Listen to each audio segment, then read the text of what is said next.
বুধবার সকালে প্রয়াত রাষ্ট্রপতি জিয়াউর রহমানের সমাধিতে ময়মনসিংহ দক্ষিণ জেলা বিএনপির নবগঠিত কমিটিদের নেতাদের নিয়ে শ্রদ্ধা নিবেদন করতে যান বিএনপি স্থায়ী কমিটির সদস্য নজরুল ইসলাম খান।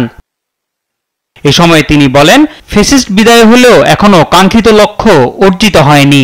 বলেন, বিএনপিকে যারা আওয়ামী লীগের সঙ্গে তুলনা করছে তারা জাতীয় ঐক্যকে বাধাগ্রস্ত করছে। বাংলাদেশের সব রাজনৈতিক দল আমাদের সমর্থন করবে বা আমরা তাদের সবাইকে আপন ভাববো এমন কোনো মনে করার কারণ নাই। যারা এই কথা বলেছে তারা স্পষ্টতই ঐক্যের যে প্রক্রিয়া সেই প্রক্রিয়াকে বাধাগ্রস্ত করার চেষ্টা করছে। আমরা এটা মনে করি যে তারা সংশোধিত হবে।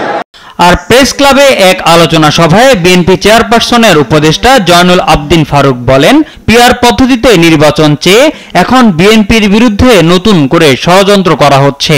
বাংলাদেশে বিএনপিকে নিয়ে যে আবার ষড়যন্ত্র শুরু হয়েছে তার প্রমাণ হাত পাকার মিটিং, তার প্রমাণ আবার কিছু রাজনৈতিক নেতাদের এইসব বক্তব্য পিআর সংখ্যানুপাত নির্বাচন না হওয়া।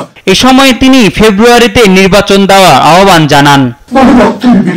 মোহাম্মদ সাকিব, দেশ টিভি, ঢাকা। আপনার 18 দল